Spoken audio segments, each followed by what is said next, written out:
My name is Claire. I run the coaching team, Team VFit Athletics, which is a lifestyle and contest prep coaching team. I'm also a full-time in-person trainer, so I stay very busy, but I absolutely love every single thing that I do and every person that I get to interact with and work with.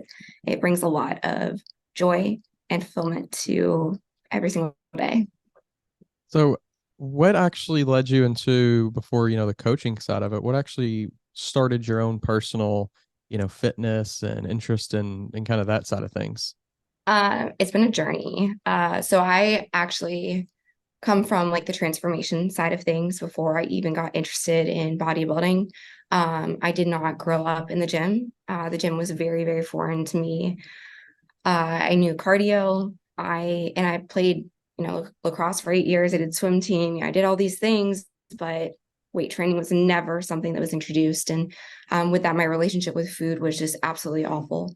Um, it's like a very deep dive into things, but it also allows me to help others because of what I've experienced. So, growing up, food was my comfort. My dad was abusive and an alcoholic, and so my safe space was food. And when I was no longer active, when I was in college, the girl with like, she would describe it like baby fat was no longer in that category. So I went from, I think I was like 150 pounds, maybe 140, 150 pounds in high school to my heaviest that I was on the scale for was 235 pounds. And that was the doctor's office after I had started my own weight loss journey. I finally got to the point where I was so uncomfortable and I did not know who I was looking in the mirror. And I had seen a picture a friend had taken of me and I was mortified. Like I could not believe that that was what I looked like because I didn't feel like I looked like that. And so I actually kickstarted my weight loss journey through a couple of friends that were on the swim team at the college that I attended, and they did like CrossFit style. So again, I had no idea what I was doing. So from there, I looked up like Pinterest workouts, and that's what I started with. And then my nutrition was whatever like Pinterest diet I could find. Like I had no business doing what I did, but that was how it kind of kickstarted. And then from there, I was like, oh, I'm making progress. Like, let me just like figure this out.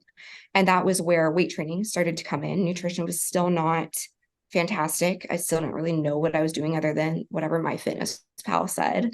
Um, and then I discovered macro tracking, and that was really what kind of led to further amount of my own progress. And so I went from 235 plus pounds down to my lowest at that time of like, it was like 155, 159 or something like that. And then I started getting questions of how did you do that? And I'm like, oh, like people actually don't know any of this stuff, just like I didn't. And I started kind of researching how to help others and get my first personal training certification. And at that time, I had actually started at the local sheriff's office and was preparing to go to the academy. And the sheriff wanted to start a health initiative. So he actually sent me to my first personal training certification course through the local college. And I became a personal trainer for the sheriff's office and did that at the same time that I was a deputy. And then I took it over to the police department when I went there. And then I, when I was there, started to get into bodybuilding. And that just happened to be the time around COVID. So 2020 happened. I found my first coach and I did my first prep, which was an experience because uh, my body does not fit into bikini. And I tried to make myself fit into bikini, which was not ideal, but then wellness had just started to come around. And while I didn't have a great like first show experience and first prep experience, I fell in love with the sport. And everything kind of took off from there. My in-person clients that I had privately outside of the PD, I took online. And online coaching developed. So it's just kind of this myriad of things that came together to form something that I would have never expected to love the way that I do. Yeah. That's a pretty cool kind of journey there. I think what it really goes to show is like when you start doing something, it will lead to places where you don't really expect it to, right? And I think the first step is just deciding to make that first step. Are you a personal trainer, online fitness coach, or gym owner on the verge of burnout? Are you wanting to grow your fitness business but can't add more hours to your hectic schedule? Introducing Trainer Revenue Multiplier, the premier wealth creation system for fitness professionals that helps you earn more and work less. Visit www.trainerrevenuemultiplier.com today to schedule your free business accelerator session. If you're serious about taking your business to the next level, schedule your call today. Yeah. Yeah. One of the big things for me is I think people see where I'm at now and they automatically go, she's never been in my shoes. And I think that that is a really hard thing, especially within like the fitness community is, we don't live in a world where people grow up the healthiest, unfortunately, right? And so when you are trying to find a coach or a trainer, sometimes it can be very easy to assume they were never in your shoes. And it is, I wouldn't say it's the biggest factor, but it is a very big factor for me to be able to be empathetic with my clients with some of the things that they deal with. So it allows me to take a little bit of a different approach, which if I could go back, would I change it? Like, do I wish I could have started at a different point? Sure, but I wouldn't be the trainer or the coach I am without that experience. For sure. Yeah. And I think what you mentioned too about in a way forgot that people didn't know like what you knew. And even though you didn't know it before, it's easy for people to forget like the information that they have is really kind of unique and special, whether that's, in the world of fitness or whatever kind of thing that you do. A lot of times we do take it for granted that people know what a calorie is or what, healthy carb is or like, like all those different things that seem so simple and basic and fundamental to certain people. To other Right. people, it's like when you get those questions over and over and over again, it's just like how do these people not know? And it kind of goes back to what you said. We grow up in a society that doesn't really value health that much, and then we're not taught about it. So the people that are, it almost seems like you're fighting such a crazy battle even to get people to that fundamental level of understanding and of like not just the information but understanding why it's important as well, I think. Yeah, I think along those lines, and I'm sure you've probably touched on it with people that you speak to in the community, there's this idea of people wanting to go away from like the informational posts and things that they share on social media. And I think in my mindset, it's a mistake because you don't know who you're reaching, right? Like you don't know who just like came across your page. You don't know who just came across your story and whatnot. And so people are so focused on trying to do like the next big thing and be unique.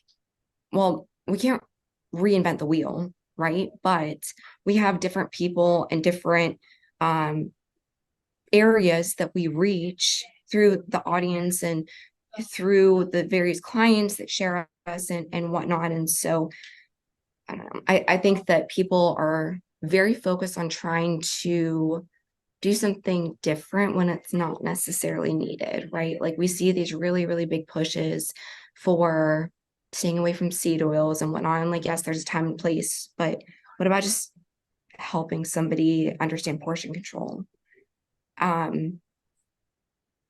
When we're so deep in the industry, right? Like our entire feed is either our clients or other coaches or athletes that we are friends with, interact with, and follow. So, like, yes, we are so immersed in it, but most people aren't. And we forget that we are such a small percentage of that population. And most people probably have, the cars or dogs or beer, whatever on their feed. It's not, this is what a calorie is. This is what your macros are. This is how many calories each macronutrient is. So I think that that's a really important point to touch on within that. Right. And I think that's also kind of been, a thought of mine even on the podcast is like, at what level do you try to diversify and try to like expand on the basics or on what you think are the basics? I think that goes back to like understanding your audience though, right? Like who are we trying to reach? Like, are we trying to reach somebody who is a brand new person to just the gym, right? Like never set foot in the gym before, never tracked, never understood food, or are we trying to reach somebody who is, a pro bodybuilder who is looking to get on the Olympia stage and they might need a different approach for coaching? I'm not at that level for a coach yet. Like I'm very much at like a regional level for a coach, and I'm like happy to admit that. I have an amazing coach of my own that I would probably refer people to. Now, if I'm trying to reach somebody who is interested in doing well at a regional stage, I'll post about that, right? Like I'll share those transformations, I'll share the placings for my athletes. If I'm trying to reach somebody who has an autoimmune disorder, right? And they've been told that with, for example, like lupus, they can never achieve weight loss and they can never achieve these things because they have these flare ups. Well, I'm going to post about the client that I have who she made the progress, like she dropped the weight. And so it just depends on who your audience is and knowing that. And I mean, it goes back to just kind of what we see in the industry. It's a lot of mix of information and people not necessarily knowing who they're trying to reach, and they're trying to mimic whoever they see versus owning who they are and being like very authentic in who they are and what their image is. And you mentioned it, but talking about like somebody will post something about seed oils and somebody might see that is trying to get into things and they're like, that's what they're focused on now, instead of, like you said, habits and portion control and sleep and like all the fundamentals. Like, are you doing those things right? Even myself, I get kind of caught sometimes in like perfectionism. Yeah, I think that's important. That's something that I really try to hone in with my athletes is there's this huge like all or nothing mentality, and like we all see it. And like I've experienced it. Like obviously you just described like you experienced it, and it is being able to work through that and come away from it, right? Because if we are 100% and we fall off, well, we're completely off, right? And so understanding that like one thing that didn't work for you, or like you had to adapt, or you didn't hit within 15 grams of your carbs or whatever one day, doesn't mean things are completely ruined or you're a bad person or like you don't deserve the results that would come if you continued. But it's being able to shift somebody into that mentality. That's probably one of the biggest things that has helped me as an athlete, is moving away from that perfectionist mindset. And I also really, really work on with my clients because it is such a prominent thing, right? Like that's where burnout comes from. Like we go, go, go, and we're not willing to make any adaptations. And then you just burn yourself into the ground, right? Like there's time and place. Like prep, you should try to be pretty close to 100%. But like off season, life, transformation clients, like it's okay to not have a perfect day. And like for me, so I'm with Lacey Pruitt. Like she's my coach. I love her. Like shout out to her. She's amazing. Like I will absolutely like push her forward, even though like I'm a coach as well. Like she is at this just like high level. She has a good balance of empathetic and tough love. And she's just amazing. But she actually had to help me to adapt with my schedule. So when because we had scheduled before and I had gone through a breakup and moved from Tennessee back to Virginia, and I had to learn how to adapt, right? Because when I was in Tennessee, I was doing some in person, but I wasn't full time in person. And what I learned, because even doing, in person with the LE side of things, it was not back to back and so fast paced, like working at a gym full time and then trying to be an online coach. So I tried to meal prep the meal she assigned, and it took me 7 hours to eat one meal. And that was like 3 or 4 days, like back to back. So then at the end of the day, I'm beating myself up because I got 800 calories in out of what I was supposed to be eating. So I went to her, which where that communication comes in, and I explained to her what was going on. And she's like, okay, how do you feel about shakes? I said, I can do shakes. So we broke it down what my meals needed to be. I got the Action Sledge homemade, which has carbs, protein, and fats in it. And I drink that through the day in order to hit my food. Is it like the most enjoyable thing in the world? Not really, but it is how I adapted to get away from that perfectionist mindset. And my own coach was who helped me through that because I was willing to communicate with her. So just for whoever's listening, like we all deal with it. It's just a matter of being willing to adapt to make sure that it works for you. And as a coach and trainer yourself, at what level do you feel like that communication becomes, and I'm sure it's different for each kind of individual, but at what level do you feel like that the communication starts to become more open, more um honest, and not just honest from the point of like I'm telling the truth, but like the full truth. Here's the whole story. Here's how I'm completely feeling, all the kind of things. Like how long do you think it takes for you or maybe for the client even to start to feel comfortable to really start to open up more about those things and also learn? I think that because I think when you talk about the truth, sometimes you might say this is this, but you don't understand that this other thing impacted that. So it's you're not going to tell somebody that. But how long do you think all that kind of takes place? It depends on the client. I really hate the answer, it depends, but it really depends on the client. What I've realized through, 7 years as a trainer and, um, you know, 3 years as like a online coach. If somebody has walls up, they are either going to be willing to bring them down and work with you, or they're going to keep them up and they're going to end up ghosting you within a month or two. But it also goes back to how they deal with stress, which is why it's important to discuss that on an onboarding call and in their check-ins. And it also goes back to trauma that they've experienced. Each person is different with how they open up.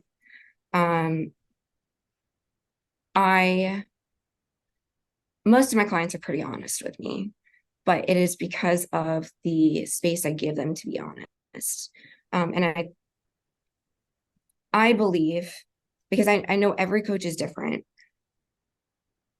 As a coach, you should put off a persona that you're welcoming to that.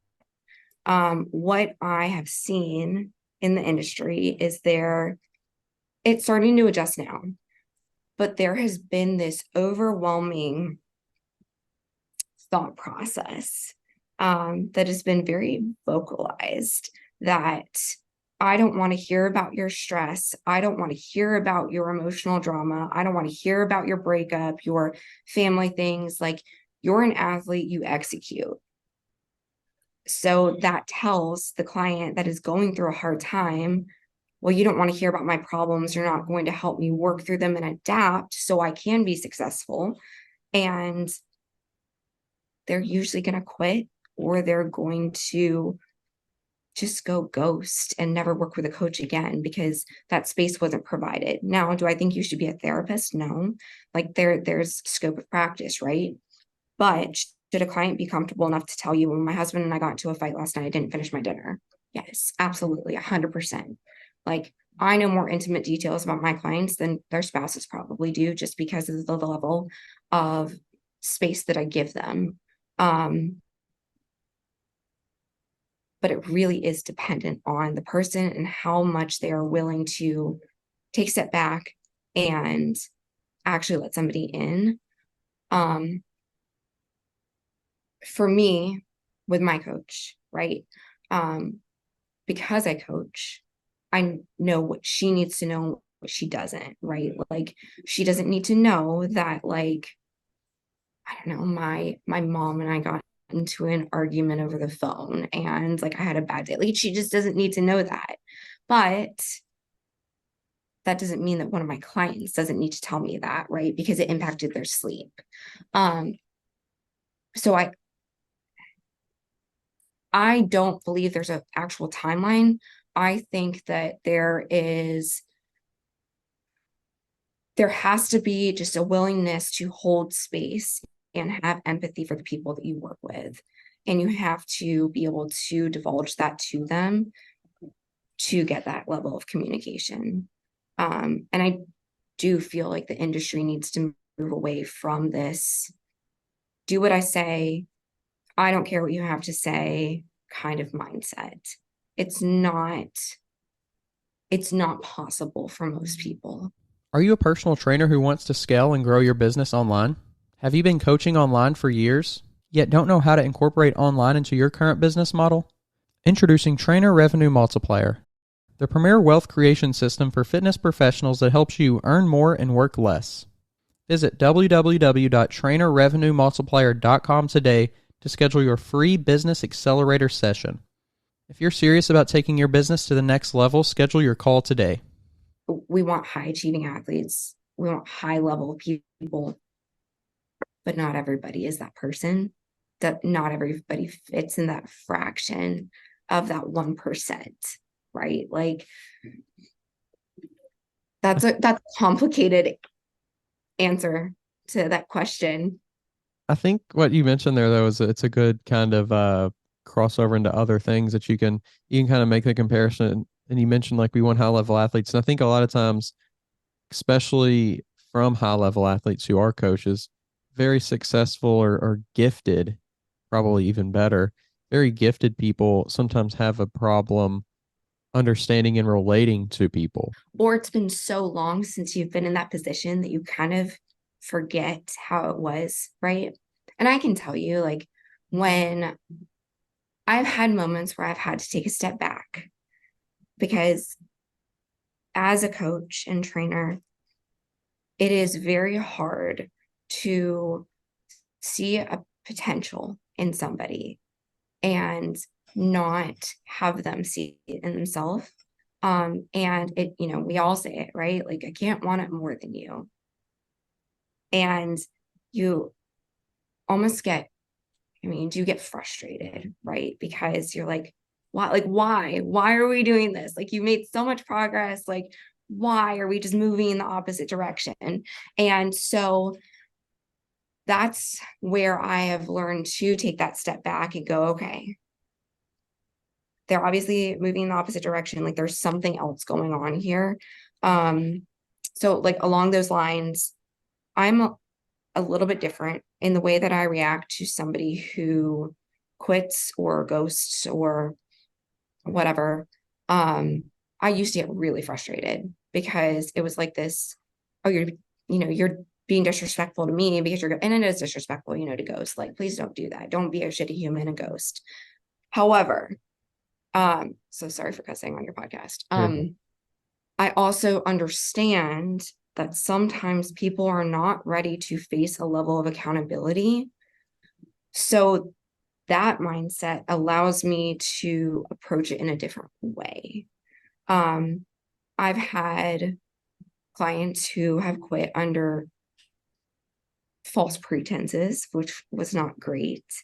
But I also understand that sometimes having that difficult conversation is not an easy thing for them. So when I was a younger trainer and younger coach and newer just to those kind of interactions, it was hard to have that mindset. I don't know. I think the way that I approach things is just different because I understand that people are not willing to push past that level of discomfort and have a level of accountability that they thought they could. Yeah. And working with different people with, different goals and different kind of levels of what they're willing to do, is it challenging at all for you to sometimes like make that switch or, in your own brain and be like, this is how I this is how I interact with this person, and now in 20 minutes we're going to go and interact with this other person, and now I have to kind of flip my switch and maybe be a different person. Is that ever challenging? It is. So online coaching and in-person training are very different things, right?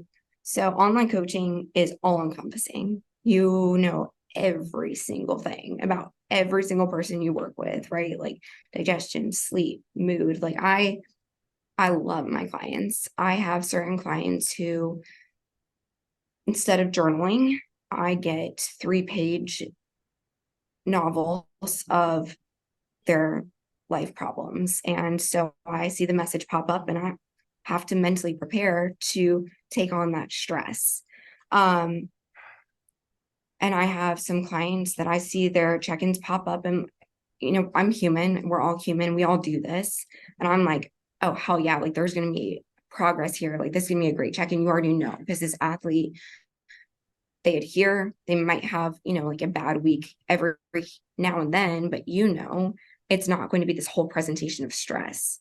So you automatically have in your mind how you're going to react to it, versus the person who always has a problem and you are the person they go to about their problems, despite being encouraged to get a therapist. You don't know what you're opening in that message. Your in-person clients, you're with them, 30 minutes, an hour, maybe an hour and a half. And then you're not, right? Like it doesn't extend past that, other than, maybe a form video or, a text saying they went, down in pant size or whatever. So it is definitely challenging. You learn who your clients are that need different things and different approaches, and who might need a tough love approach versus a gentler approach. And sometimes people who need a tough love approach don't always need it. So gauging that is different.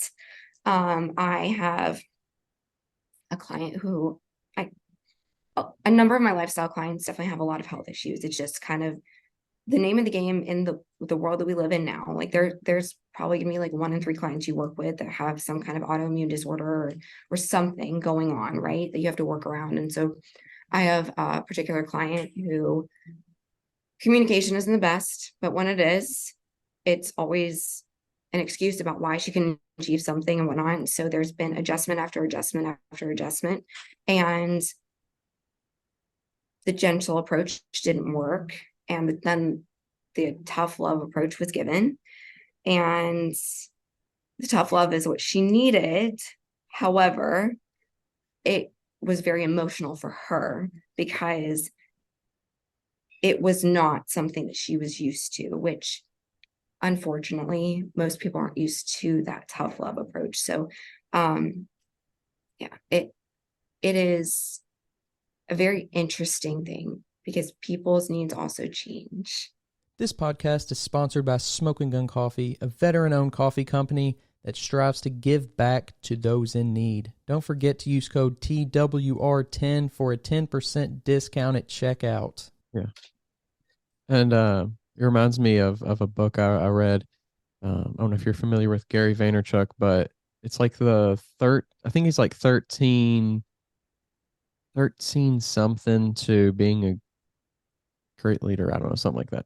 But it was like all these like emotional intelligence things that he was talking about. And one that he said that even he struggled with for a long time was being I believe the word was having candor with people. So being honest. And he said he's always been good at kind of being empathetic and being kind. And sometimes that would even lead him to being too kind and not being honest. And that would lead down the road to more problems. But he then kind of realized that the two needed each other, the kind candor. You need to be kind to people and empathetic, but you also need to be able to kind of, like you said, have that tough love or be honest. Like, hey, you're not performing the way that you told me that you wanted to achieve these goals, and all these different things, depending on what kind of realm you're in. But like, I think it's so hard, but to have that balance, when people are looking to you, you're, like you said, you're kind of almost like this, you're almost the emotional seesaw for a given person, and like what you have to guess what level they're on and how much weight you have to put on the other side to balance that out. And I think that can be so challenging, especially when you're dealing with multiple people of different, you know, life situations and different things that happened and different ways that they view the world and all this different stuff. And I just think it's so much psychology that goes into coaching. It goes into just because coaching really is, it's just this opportunity to straighten someone out, right? We know whether that's you're doing too much, you're not doing enough. Like here's the new plan. Like you're just kind of like this guidebook for this person, but then you throw in the psychology aspect, and now it's just a whole nother level of like what your role is, and whether that's in fitness or bodybuilding or any kind of coach. Um, but I think maybe even more in the world of health and fitness, maybe than even bodybuilding, just because you're dealing with someone who may not, like we're talking about, have the same level of understanding or the same level of commitment or whatever it may be. You're almost trying to be like the Jekyll to their Hyde or the Hyde to their Jekyll sometimes. Yeah. Yeah. I like what you said there, where the conversation of you're not living up to the level or the goal that you said you wanted to achieve. And I don't think a lot of people know how to approach things like that, right?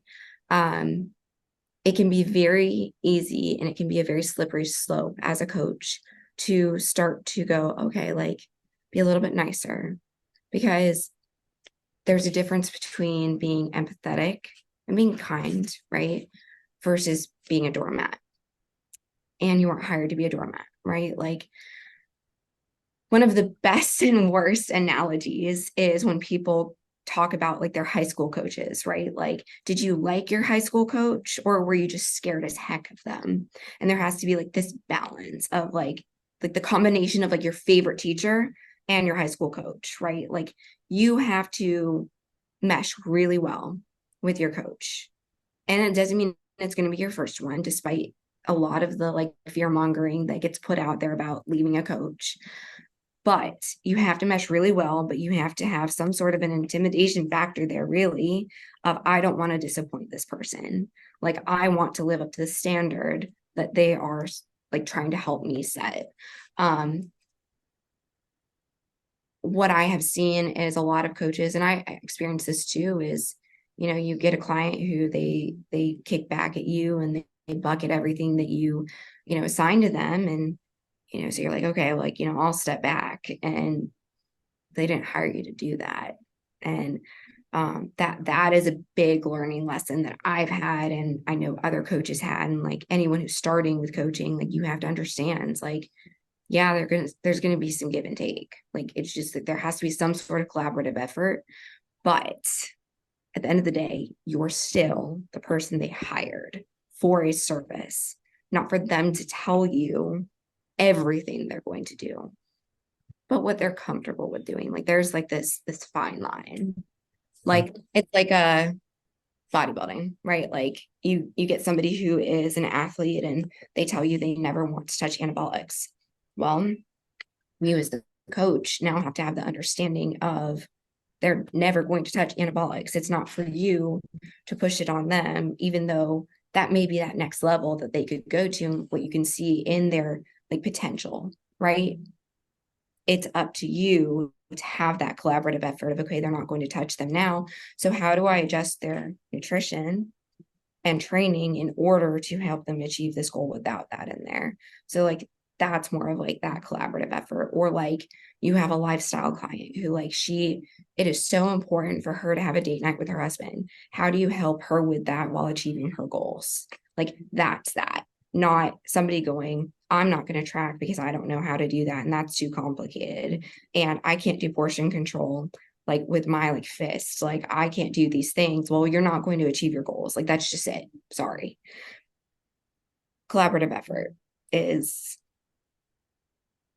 learning how to mesh, but also still like hold that line. Kind of the way that our society changes too impacts the way that we have to interact with people, just the way that different values change. Yeah, 100%. Like, I mean, I mentioned, so I went and started online coaching during COVID, right? When all the gyms closed. A lot of that was like doing virtual sessions, and I did check-ins, via email for a long time. I used Loom. I do them via WhatsApp now.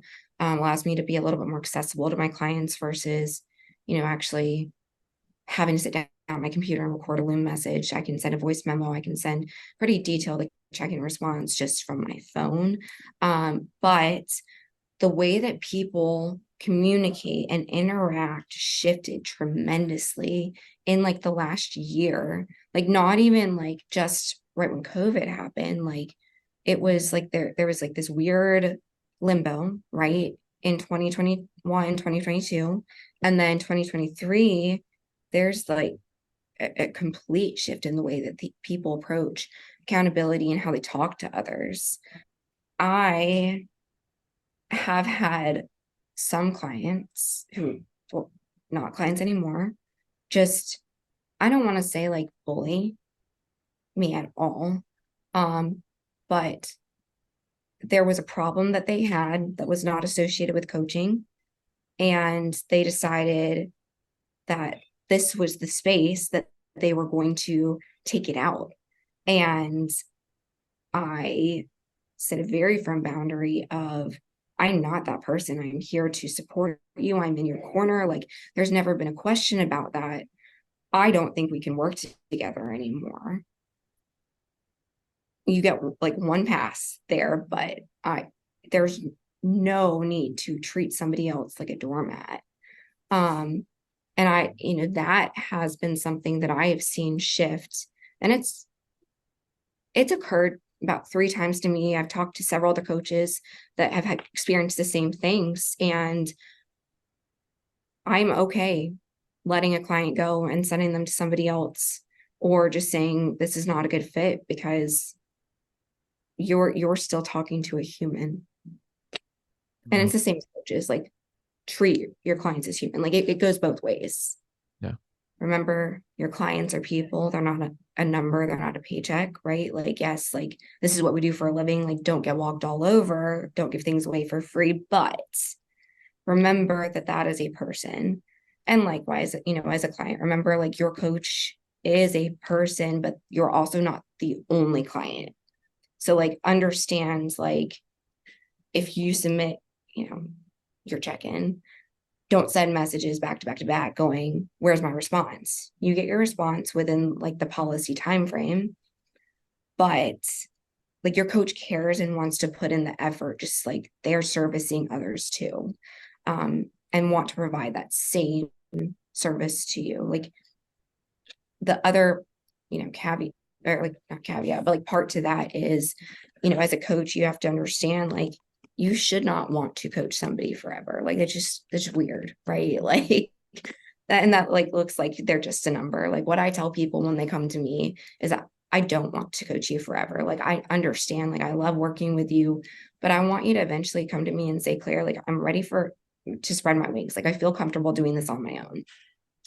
Most of the time that's for a lifestyle client, right? Like bodybuilding clients, like as long as they want to compete, like it's pretty decent to stay with a coach that you fit with, right? Like, because they learn your body, they learn how you respond in preps to different, peaking solutions and whatnot. But if you are somebody who you're just trying to change your habits and, achieve a certain goal and whatnot, like it's a cool to spread your wings. Like it's good to learn to do this on your own. You shouldn't have to feel like you have to have a babysitter the rest of your life. That's something that's pretty important to explain to the individuals that I work with, because I don't want them to feel bad if they do need to go that direction, right? Like somebody, like you said, somebody else will come in, that's fine, and take that spot and learn and then go on their way too. As long as it's a good interaction, those people become referrals and friends and like good associations over time. Like most of the people I work with, probably about 90% of them were referrals, and the rest were people who found me on social media. And also remember, like what you put into it is the value you're going to get out of it. If you find a coach and you're paying them $50 a month, you're going to get a $50 a month service. Like you might get a beginning coach, right? Like who is phenomenal, who is, just trying to get experience under their belt, which is great, like for you, because you're probably going to be grandfathered in at that price forever. Like I have clients that they pay me $80 a month because that's what I started at. That is not my price now, but they've been with me since, and we have adjusted to a lot of life together. But looking for the cheapest option versus the person who fits what your needs are is very important too. And getting a coach is a luxury most of the time, right? But you also have to be willing to have that give and take, like what are we willing to take a step back on in order to improve your life, right? Because the goal is to have lasting results, not instant gratification. So that's like a pretty important point to drive home with that line of thinking. Yeah, definitely. I really appreciate you coming on the podcast. Yeah, I appreciate the time. If we get to do this again, we can totally touch on the journey. I really, really appreciate you asking me to be on, and just for the conversation. I think it was a pretty good conversation that we got to have. Yeah, I really enjoyed it. But if you want to share your social media or anything like that, you can go ahead and do that. So my coaching page is Team BeFit Athletics on Instagram. It is BEE for the Team B part. And then my personal Instagram right now is private, but it's jackedbarbiee with 2 E's at the end. And you just send me a follow request, shoot me a DM. If you have any questions, I am always open to answering them. Again, just send me a DM and we can talk about, if it's something that I can answer without a call or consultation. If you're tired of searching for a coach or trainer, somebody who knows what they're talking about and has experience, make sure you go check out the new Coach's Corner on weightroompodcast.com. You can find quality, qualified coaches to help you achieve your goals, whether that's in bodybuilding or just general fitness. Stop wasting time and start achieving your goals today. The link to the Coach's Corner is down in the description below.